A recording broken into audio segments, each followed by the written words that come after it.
Balls of steel.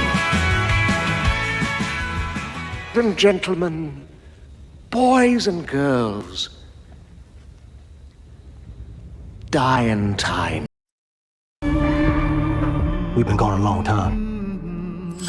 We back now. You twins? Nah, we cousins. Well, hello everyone. It's the Lord of Toxicity here to give my I wish I could say movie recommendation on a weekly basis, but we all know that that's not true because 2025 has been dog shit so far this year. But I will say this. If you hold out long enough, sooner or later something comes through. Something every now and then will surprise you. Something, if you stay positive enough, will interest you and remind you of why movies are magical, why things are sometimes best holding out for something that's really, really good, as opposed to just taking whatever slop or woke crap comes your way. And I am very, very pleased to tell you that Sinners, the newest Ryan Coogler movie starring Michael B. Jordan in a dual role as twins, is in fact that movie. For the uninitiated, just yesterday, Sinners has come out into theaters. It is a horror film set in the early 1930s during the Jim Crow era. Michael B. Jordan, as I said before, plays a dual role as two twins, Smoke and Stack. Recently of Chicago, they're gangsters that used to work as enforcers and smugglers for Al Capone himself and now have come home down into the deep south of Mississippi to try to, I guess, start their lives over again. I mean, they're still acting as gangsters in a lot of the scenes that they're in, so I don't believe that they're going on the straight and narrow and retiring, so to speak. But I definitely think that they were trying to get back to something that they lost, as opposed to when they ran away and went to the big city. The movie opens with them taking some of their wares, being, prohibition style liquor, opening up a barn and turning it into a kind of barn style speakeasy, which were pretty popular that around that time down in the South.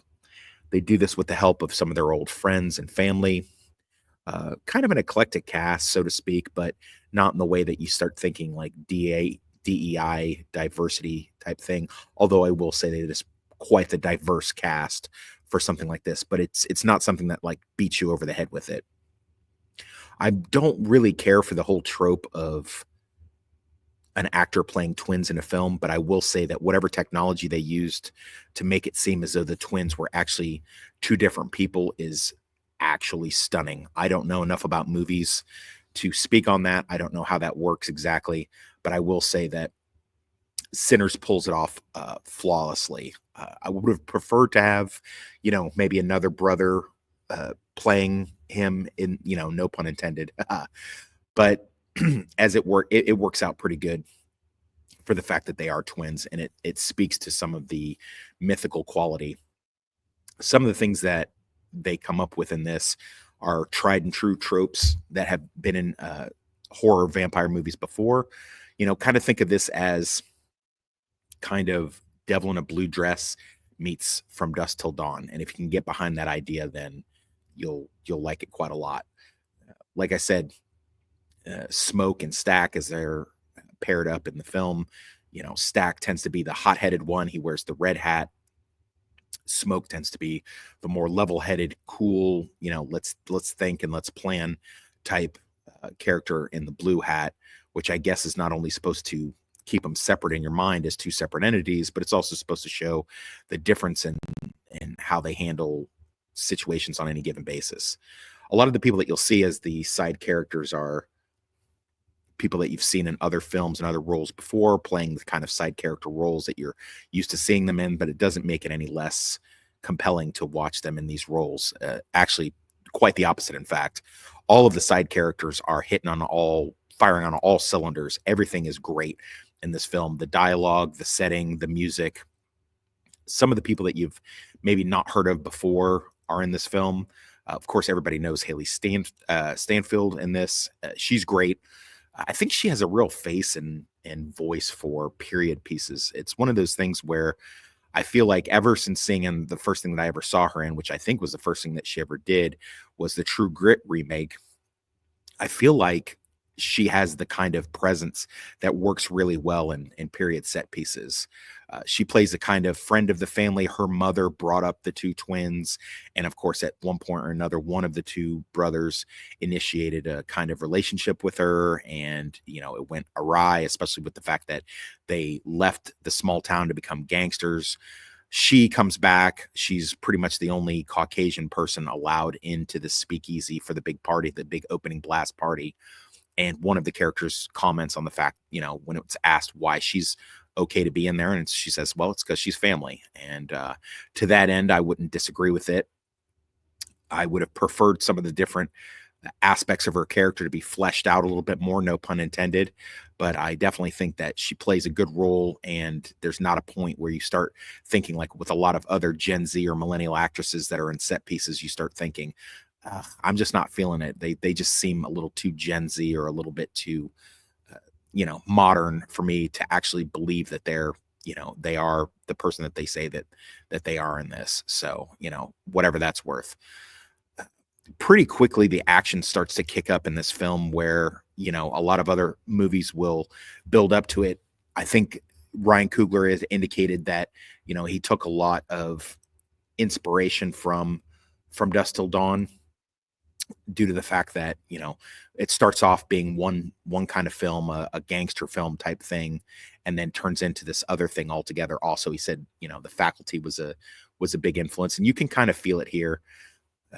After the brothers pick up and move all of their alcohol to one area to another, they decide that the speakeasy is going to be their base of operations, and they can continue bootlegging on their own.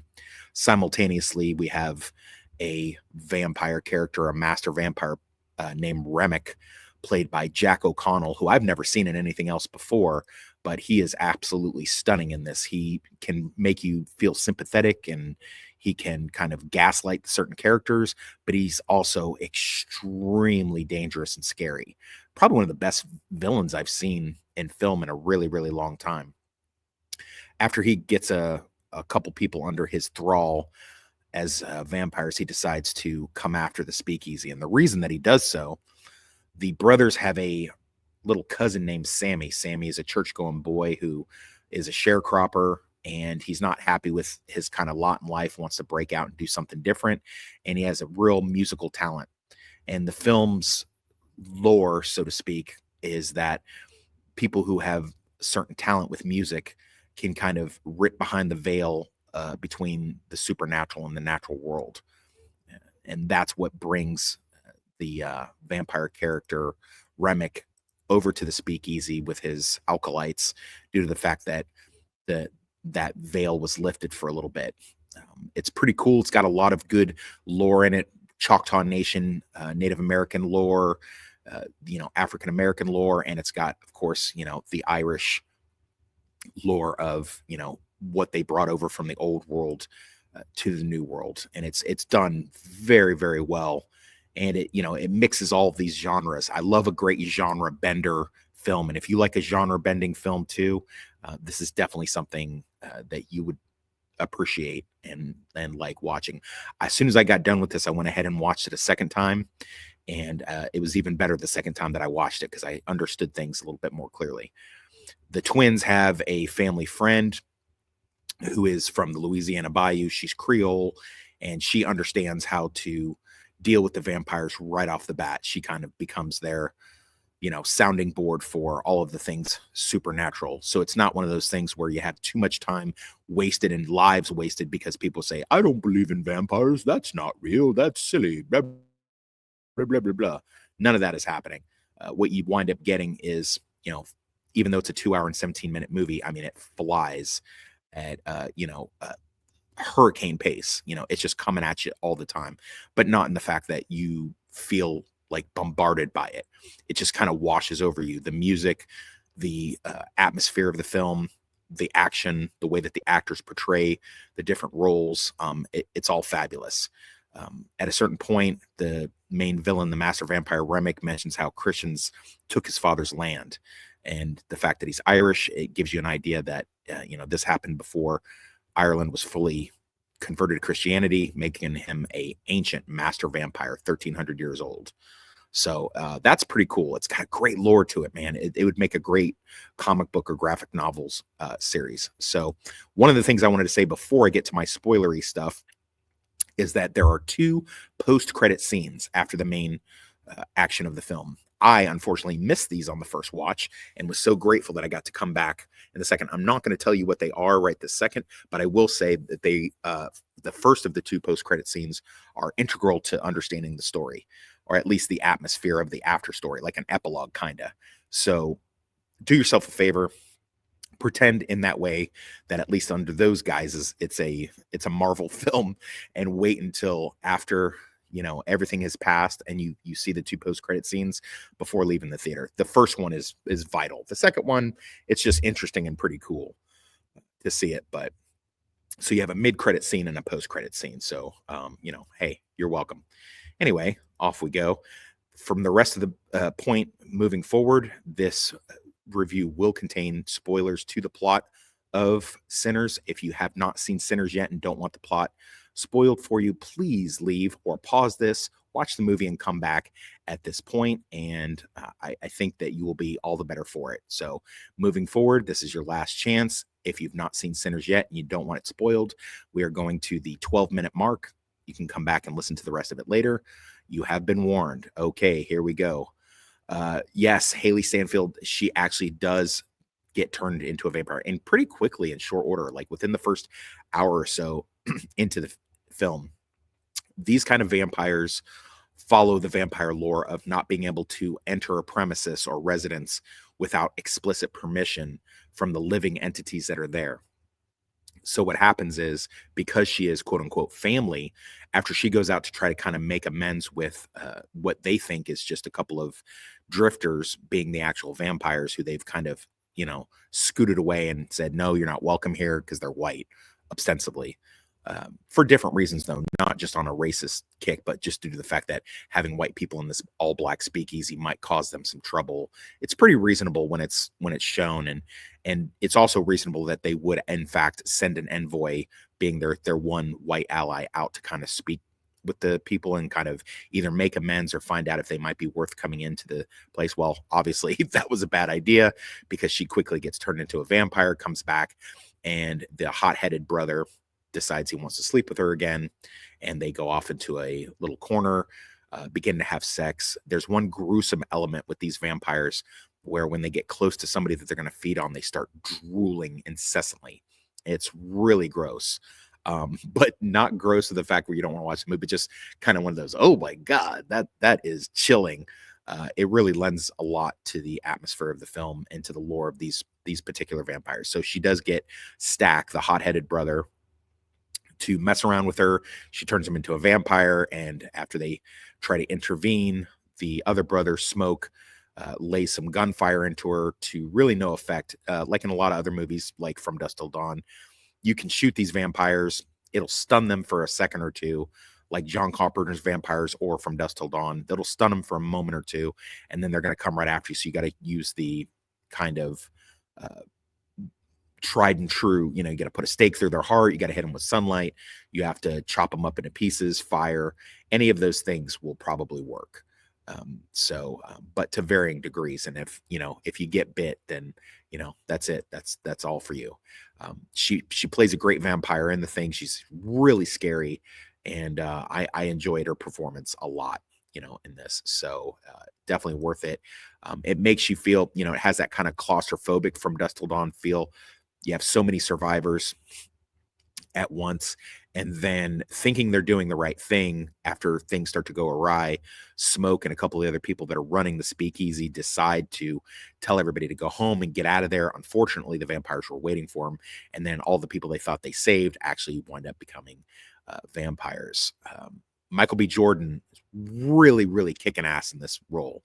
I mean, I've always kind of liked him. I've liked a lot of the stuff that he's in. I can't think of too many bad performances. I would be willing to go out on a limb and say this is the best thing that he's ever done, the best performance he's ever made.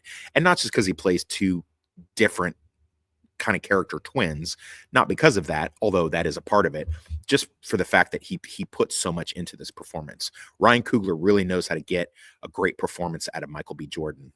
They collab together very, very well.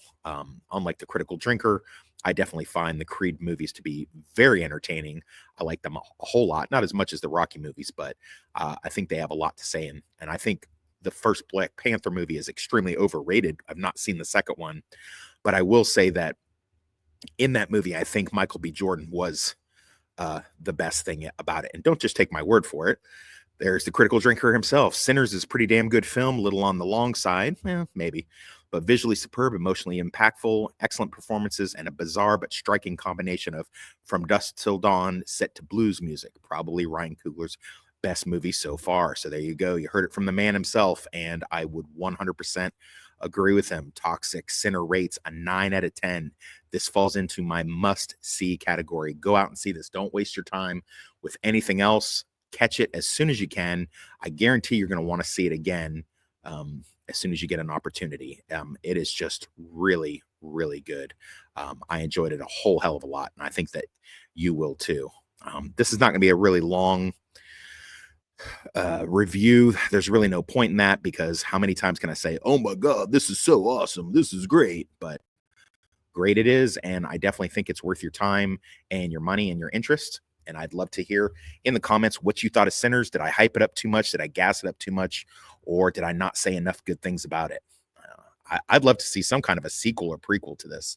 It would be pretty awesome. I don't know how they would do it, but given the post-credit scenes, maybe there is a chance of that. So anyway, that's my review. Take it or leave it. Stay toxic, everybody. Riding on the waves of destruction, a toxic presence, a lord of corruption, polluting the ocean, spreading in decay, the toxic black, gnawing the vein, searing through the sand. I've got balls of steel. Gay!